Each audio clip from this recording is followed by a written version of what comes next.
שלום וברכה, אנחנו נמצאים לפני ראש השנה, ימי הדין, שימי הדין בטוחים, ואנחנו, כל המטרה של ראש השנה היא להמליך את השם עלינו. מה זה בכלל העניין מלכות? מלכות לכמו מדינה שיש בה אנשים, ואנשים, כל אחד יש לו את הבחירה לעשות כאן לכאן, וכל אחד עושה מה שהוא רוצה לעשות. מה עושים? ממליכים עליהם מלך שיוכל להשליט אותם, שכולם יהיו בהנהגה אחת. אילולא מלכות איש את רעהו חיים בלעו. על מה יש מלכות? על מה יש מלך? על דבר שהוא יכול להחליט לכאן ולכאן. אז אנחנו אומרים שהמלך הוא צריך להנהיג שכולם יבחרו בדרך אחת. גם על האדם עצמו יש בו איברים שהם בתנועה. האיברים שהם בתנועה, כמו הידיים, הרגליים, העיניים, הפה שמדבר, האוזניים ששומעות, האיברים האלה יש בהם את הבחירה לעשות לטוב ולעשות לרע. כשאדם בוחר במלך, מה הכוונה במלך? שהוא ממליך את הקדוש ברוך הוא על כל עבר ועבר בתנועה, שהתנועה תהיה לשם מצווה. שהתנועה היא תהיה להמליך את הבורא עולם על היד, להמליך את בורא עולם בכל תנועה ותנועה, שהמלכות תהיה על כל דבר ודבר, שההחלטה שלה והתנועה שלה תהיה לכבוד השם יתברך. וזה אנחנו כל העניין של ראש השנה, לנתק את כל הדברים מסביבנו. לא מבקשים שום דבר מבורא עולם, לא פרנסה, לא שום דבר אחר, לא בריאות, אלא מה? השם מלך. אנחנו ממליכים אותו יתברך. השם בדד ינחנו ואין עמו אין לך. להכיר שרק הוא, שהכל מאיתו יתברך, כמו שהגמרא מסכת בגילה אומרת על מרדכי היהודי. למה נקרא שמו מרדכי היהודי? הרי הוא היה מבנימין בן קיש, איש ימיני. אז מה פתאום קוראים לו איש יהודי? אחד מהתשובות בגמרא זה על מה שקרה עם דוד המלך.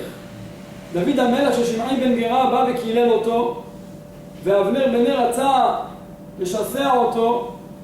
אמר לו דוד לא, השם אמר לו שיקלל. דוד המלך הגיע למצב כזה עם כל מה שהוא עבר, שאבשלום רדף אחריו, ששאול רדף אחריו, כל האיסורים. עכשיו הוא מלך, ולכאורה היה צריך להתנקם ממנו. אבל אפילו במצב כזה דוד המלך עליו השלום הבין וידע שהכל מאיתו יתברך. הגיע, ובזכות זה אומר החפץ חיים, זכה להיות רגל רביעי במלכות. אז אומר, למה מרדכי היהודי? בזכות דוד המלך שלא הרג את שמעי בן גרה, שמרדכי היהודי מצאצאיו. אז לכן נקרא מרדכי היהודי. אז זה העניין מלכות, להכיר אפילו בכל דבר לדעת. אדם יש לו בעיות בפרנסה, בעיות בכל דבר, לא יתלה בדברים אחרים, אלא לדעת שהכל מאיתו יתברך. וגם עוד דבר, לדעת, כמו שאמרנו, הרי גם השופר אנחנו תוקעים כנגד 100 קולות שיבבה אם סיסרא, שסיסרא לא חזרה מהמערכה, אז היא בכתה והורידה ובכתה 100 קולות, ואנחנו כנגד זה תוקעים 100 קולות. וכי אם סיסרא ספרה את הקולות שלה, וכי מישהו ספר את הקולות שלו, אז מה זה אנחנו אומרים 100 קולות כנגד אם סיסרא? אלא כמו ששם אף אחד לא ספר, אבל מי אומר לך שהיה 100 קולות? בורא עולם אומר לך שהיה 100 קולות, אז תדע שיש השגחה על כל פרט ופרט. אז גם אנחנו צריך לדעת שיש הקדוש ברוך הוא משגיח על כל פרט ופרט. זה השם מלך, להמליך את מלכותו יתברך ולדעת שהוא נמצא בכל הפרטים. ומסופר במלחמה במלחמת יום כיפור בסיני, היה שם איזה קצין אחד עם 15 טנקים, והוא הגיע למצב של ייאוש. למה? הוא ראה שמולו המצרים באים עם 150 טנקים, גדוד שלם עם 150 טנקים, והוא רק סך הכל 15. הוא הגיע למצב של ייאוש, בא אליו מפקד אחר שומר תורה ומצוות, אמר לו, אני רוצה להגיד לך, אסור להתייאש, אנחנו נזרוק, נפגיז אותם, כל מה שיש לנו, כל הארטילריה, ואחרי שאנחנו מפגיזים אותם, כולנו ביחד נגיד שמע ישראל השם אלוקינו השם אחד, נקבל עלינו עול מלכות שמיים, וזהו, זה מה שיש עלינו לעשות. יותר מזה אין לנו, הכל ביד השם. ככה הם עשו, שמע את זה המפקד, באמת זרקו, הפגיזו אותם את המצרים, וקראו שמע ישראל, קיבלו עול מלכות שמיים, והמצרים הרימו דגל לבן. הם נכנעים. טוב, מיד החיילים הישראלים הגיעו עליהם, שבו אותם, קשרו אותם. המפקד הישראלי שאל את המפקד המצרי, למה נכנעת? אמר לו המפקד המצרי, וכי אתה חושב שלא ראיתי שיש לכם רק 15 טנקים? ראיתי, אבל אני ראיתי כל כך הרבה מטוסים למעלה, אז נכנעתי בשביל המטוסים. כמובן שלא היה שום מטוסים, וכל זה היה בהשגחת השם יתברך שקיבלו עליהם מלכות שמיים. ככה גם אנחנו, אם נקבל עלינו מלכותו יתברך, כל הדברים מסביב לא צריך, הכל יסתדר. זה כמו משל לשפחה אחת שהלכה לדלות מים מן הבאר, וכשהלכה לדלות מים מן הבאר נפל לה הטבעת לתוך המים, והיא אמרה, מי יבוא ויעזור לי? מי יבוא? והנה המלכה מגיעה עם המשרתים לכיוון הבאר. אמרה, אני עכשיו יודעת, עכשיו יכולים לעזור לי. טוב, מגיעה המלכה, גם למלכה נפל לה הטבעת לתוך הבאר. המשרתים כמובן בשביל המלכה ירדו להביא את הטבעת. אמרה להם השפחה, דרך אגב, כשאתם יורדים להביא את הטבעת של המלכה, תביאו גם את הטבעת שלי. זה המשל. מה נמשל? אנחנו מתפללים על הצרות שלנו, כל אחד בענייניו. אבל אם אנחנו נבקש את מלכותו יתברך, שהוא מלך, כל הצרות מסביב יתבטלו. זה כל מה שחסר לנו. שהקדוש ברוך הוא ימלוך עלינו, ואז כל הדברים מסביב ירדו, ולא יהיה, כל עם ישראל יהיו בבריאות, בפרנסה, ויחיש לגאולנו במהרה בימינו. קצת לדבר על השופר. מה העניין שאנחנו תוקעים, מרעים ותוקעים? למה דווקא תקיעה? מה העניין של תרועה? אז להבין את העניין הזה של השופר, זה נמצא בפרשת בעלותך. בפרשת בעלותך יש את העניין הזה של עשה לך שתי חצוצרות כסף, מקשה תעשה אותם, והיו לך למקרא העדה ולמסע את המחנות. יש פה כמה מצבים שהתורה מבקשת ממשה רבנו ומהכהנים שהם תוקעים בחצוצרות, ויש סימנים מתי יבואו כל העדה, מתי יבואו הנשיאים, מתי שהם יוצאים למלחמה, מתי שהם מתאספים כמו במועדים. אז נראה ונשים לב את הפרשה, דבר מעניין, וזה יסתדר לנו גם עם התקיעות שופר שיש לנו בראש השנה. כתוב ותקעו בהם ונועדו אליך כל העדה אל פתח אוהל מועד. תקעו בלשון תקיעה. מה זה תקיעה? פשוטה.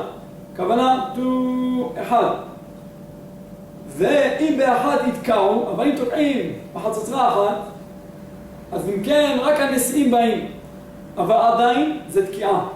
ושימו לב שזה אספת נאספים הנשיאים, נאספים עם ישראל, והתאספות, התחברות. אבל בזמן של עם ישראל נוסעים, ותקעתם תרועה, פה אומר לא תקיעה אלא תרועה, ופה ונסעו המחנות אחרונים קדמה, בזמן נסיעה, בזמן פיזור, זה מצב של תרועה. תרועה זה מחולק, זה הפרד. ואחר כך גם, ובהקיל את הקהל תתקעו ולא תריעו עוד הפעם, זה אספה, זה אחדות אחת כמו התקיעה שהיא אחת ושווה. וכי תבואו מלחמה בארציכם, על הצער הצורר אתכם והרעותם בחצוצרות. פה הרעותם, פה מלשון תרועה. למה? כיוון שאנחנו, כל העניין הזה של השופר, מצד אחד, התקיעה היא אחת והיא פשוטה ומאחדת, שהכל שווה. אבל בתרועה אנחנו רוצים לשבר. כשהאויבים באים אלינו, בדרך אחד יבואו אליך, ובשבעה דרכים ינוסו לפניך. לכן כשאנחנו מרעים במלחמה, אנחנו רוצים להפריד את האויבים. כשידוע שיש אחדות יש כוח. אבל כשהם באים למלחמה ואנחנו מרעים, בתרועה הזאת אנחנו מפרידים את הכוח שלהם, שלא יוכלו להתחזק כנגדנו. ואחר כך וביום שמחתכם ומועדיכם, ותקעתם בחצוצרות. פה עוד הפעם חזר. למה? כי זה העניין של שמחה, עניין של כינוס עם ישראל, העניין של אספה. עכשיו זה גם יובן מה אנחנו אומרים במזמור של ראש השנה. במזמור של ראש השנה אנחנו אומרים, למנצח לפני כוח מזמור, כל העמים תקעו כף, הריעו לאלוקים בכל רינה. תקעו כף, מסביר רש"י, שכולם יתערבו אחד ואחד להריע לאלוקים, כי השם העליון נורא, כי אדוני העליון נורא, מלך גדול על כל הארץ. ידבר עמים תחתנו ולאומים תחת רגלינו. מה זה ידבר? שני פירושים ברש"י. ידבר מלשון דבר. הקדוש ברוך הוא, חלילה אם יש חמתו, מה הוא עושה? נותן דבר בעמים, כמו שאנחנו רואים היום, שהקדוש ברוך הוא מסכסך את כל האומות, בשביל חלילה לא להפיל חמתו. אז הוא מפיל חמתו על הגויים, שהם יסתכסכו אחד בשני, ושהם יעשו מלחמות, רק שלא יבוא לכאן. אבל מצד שני ידבר מלשון הנהגה, כמו דבר. יבחר לנו את נחלתנו, את גאון יעקב אשר אהב סלע. ואז הקדוש ברוך הוא יחזיר אותנו לארץ ישראל, למצב של התרועה, איפה שהיה בשיר הלוויים שהיו תוקעים בחצוצרות בבית המקדש. עלה אלוהים בתרועה, אדוני בקול שופר. כל העניין הזה שאמרנו בעניין של פרשת בעלותך, שהתקיעה היא אחדות, היא חיבור, היא קיבוץ אנשים, ואילו התרועה זה פיזור. אז לכן פה אומר, עלה אלוהים בתרועה. מה זה עלה אלוקים? זה מידת הדין. אנחנו הרי יש התעוררות הדינים בראש השנה, הקדוש ברוך הוא דן את העולם, והאבא עליו שלום היה אומר שכל שנה ושנה הקדוש ברוך הוא דן את העולם. אולי העולם זוכה להגיע למצב של ראש השנה שאולי כולם מתוקנים, ולהגיע ליום הדין הגדול והנורא, שזה היום האחרון של הדין והמשפט עם כולם. אבל כיוון שאנחנו חלילה עדיין לא מספיקים לחזור למצב הראשון שלפני חטא אדם הראשון, אז לכן עדיין יש עדיין ראש השנה ועוד ראש השנה. אבל אם נגיע למצב שהעולם מתוקן, או עם ישראל לפחות מתוקן, ואז הקדוש ברוך הוא ידון את העולם ויחזיר אותנו לפני החטא של אדם הראשון. בכל מקרה, עלה אלוהים בתרועה. אנחנו רוצים שעמידת הדין לא תבוא ותקטרג. אז מה אנחנו עושים? מרעים. עלה אלוהים מידת הדין בתרועה. אנחנו שוברים את מידת הדין. אנחנו מפרידים את מידת הדין שלא תקטרג עלינו. השם בקול שופר. השם בקול שופר, אבל השם מידת הרחמים הוא פשוט, הוא אחדות אחת, הוא בקול. בקול זה תקיעה, בקול שופר. אז זה מצד שני דברים אנחנו צריכים לעשות בראש השנה. מצד אחד, עלה אלוהים בתרועה, אנחנו צריכים לשבר את מידת הדין. אנחנו צריכים להפריד את האויבים הבאים ומקטרגים ומסטינים עלינו. מצד שני, אנחנו עם ישראל צריכים לאחדות ולקבל מלכותו עלינו. הפסוק אומר בתהילים, וכל קרני רשעים אגדיה תרוממנה קרנות צדיק. צריך להבין, יש פה כמה שינויים בפסוק. כל קרני רשעים אגדיה, קרנה זה לשון זכר. קרנה זה שניים, רשעים זה שניים. יש שני קרניים לשני רשעים. ואילו בצדיק כתוב קרנות צדיק. כל קרני רשעים אגדיה תרוממנה קרנות צדיק. בצדיק כתוב קרנות זה שתיים לצדיק אחד. וגם לשון נקבה. מדוע? השופר, אם הוא מיועד, היו משתמשים בו למלחמות. קרני רעים קרניו, בהם ינגח עמים יחדיו. הרשעים במלחמות יוצאים עם השופר כשהוא אטום בפנים. כשהוא אטום הוא סגור, הוא חזק יותר, אז הוא מיועד למלחמה. אבל הקרן שאנחנו מוציאים ממנה את הפנימיות שלה, אז היא משמיעה קול. הרשע משתמש בעיניים שלו. וירא עשיו, ותרא האישה. כל העניין הזה של העיניים מסתכלים על החומריות מבחוץ. אז לכן זה רק חיצוני. לכן השופר של הרשע שהוא משתמש בה לקרן הוא חיצוני. ואילו הצדיק הוא מוציא את הפנימיות של השופר הוא מתבונן בפנימיות שלו. ככה גם האדם עצמו, אם הוא רשע, אז הוא מסתכל רק על החיצוניות של העולם. הוא לא מתבונן מברא את העולם, הוא לא מתבונן בדברים, בפנימיות של הדברים, הוא לא מחדיר לעצמו הבנה ולימוד תורה, אז הוא מסתכל רק על החיצוניות, אין לו את הפנימיות. אבל הצדיק כולו מפנים פנימה. אז אם כן עוד הפעם, קרני רשעים אגדיה, שתי קרנות לשני רשעים, ושני קרנות קרניים זה זכר. למה? כי הרשע הוא אטום, אין לו פנימיות. אבל אצל הצדיק קרנות. מה זה קרנות? שני קרנות לצדיק אחד. ולמה נקבה?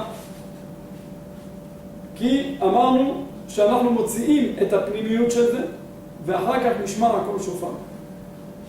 האדם הוא נדמה לשופר. מהאוזן עד החלל הלב, כל האיברים, מהאוזן שזה הפייה הצרה של האדם, האדם מכניס את שומע בכל השם. אבל אחר כך זה הולך ומתפזר בכל האיברים שלו עד המקום האחרון שבגוף. הוא שומע בכל השם בקולו עד הסוף, כמו השופר שהוא הולך ונהיה רחב. וכמה שהאדם יהיה פנוי בגוף שלו, ככה הוא מפנה מקום לקולו של השם. אז זה השופר. כשאדם תוקע בשופר, זה לשמוע בקול השם. ככל שהאדם הוא מבטל את האני שלו, והוא מתבטל, ככה כל השם נכנס בתוכו, בכל נימי גופו, עד המקום האחרון. ככה היה אצל משה רבנו עליו השלום. פה אל פה אדבר בו. מה זה פה אל פה? אבא עליו השלום אני מסביר ככה. שמהפה של בורא עולם, עד הפה של משה רבנו, מהשמיעה עד הפה, אצל משה רבנו היה בטל כלפי הקדוש ברוך הוא. לכן מה שהקדוש ברוך הוא אמר לו, בדיוק, בלי שום סטייה, בלי שום שינוי, יצא מפיו של משה רבנו. למה? כי הוא היה בטל לגמרי. ככה גם אדם, לכן זה מלכות. מה זה מלכות? אנחנו צריכים לבטל את האני שלנו, להמליך את בורא עולם על הכל, על כולנו, ואז ישמע קול גדול, תקע בשופר גדול, ואז אנחנו באו עבדים מארץ אשור וניתחם מארץ מצרים. אז אנחנו צריכים, זה השופר הגדול, שהקדוש ברוך הוא יגאל אותנו, שנמליך אותו יתברך בכל. ועוד דבר, בעניין העקדה שאנחנו קוראים בראש השנה, יש שתי פרשיות. בפרשה הראשונה שאנחנו קוראים ביום הראשון, אנחנו קוראים את הגרש את האמה הזאת ואת בנה, שלא מתאים, שרה מבקשת מאברהם אבינו שלא מתאים שיצחק יהיה משמעאל. ואילו ביום השני אנחנו קוראים עקדת יצחק. לכאורה זה לא מובן. יום ראשון, שזה מהתורה, אז צריך לקרוא עקדת יצחק, שזה הדבר הגדול והנעלה, שבזכותו אנחנו, השקדוש ברוך הוא זוכר לנו, אלו של יצחק. אז אם כן, זה היה ראוי להיות ביום הראשון. ואילו ביום השני גרש את האמה הזאת, שזה דרבנן. תשובה, אם לא היה אברהם אבינו מגרש את ישמעאל, לא היה מגיע יצחק ללכת לעקדה. החיבור הזה היה גורם לו שלא היה מגיע למצב כזה שיצחק יסכים ללכת לעקדה. כמו שאנחנו מצאנו בפרשה בעקדה, כשאברהם אבינו הלך עם יצחק, בהתחלה כתוב, ויצחק לא ידע שהוא הולך לעקד, כתוב הלכו שניהם יחדיו. מה זה יחדיו? כמו שיצחק לא יודע שהוא הולך לעקד, ככה אברהם אבינו הלך לקיים מצוות בוראו בשלמות, והרגיש כמו יצחק, כאילו הוא לא הולך לעשות כלום, אפילו שהוא הולך לעקוד את יצחק, את בנו, יחידו, אוהבו. ואחר כך כתוב שאמר לו אברהם אבינו, לעולה בני, וכתוב הלכו שלהם יחדיו.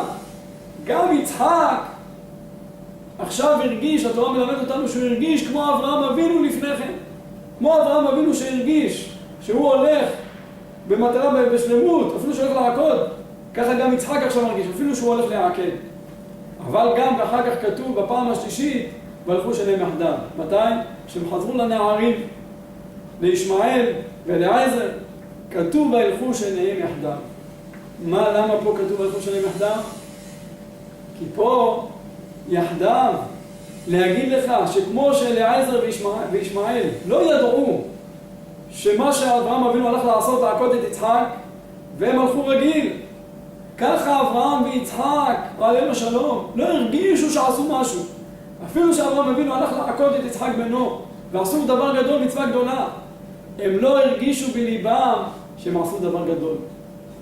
ניתן השם שנזכה להבין מה הטובה שיש לעם ישראל אם נמליך אותו ונדע שכל הצרות ילכו ויתמעטו ויתבטלו מן העולם, והקדוש ברוך הוא יהיה איתנו וישפיע עלינו על עם ישראל כולו לטובה ולברכה, אמן כן יהי רצון.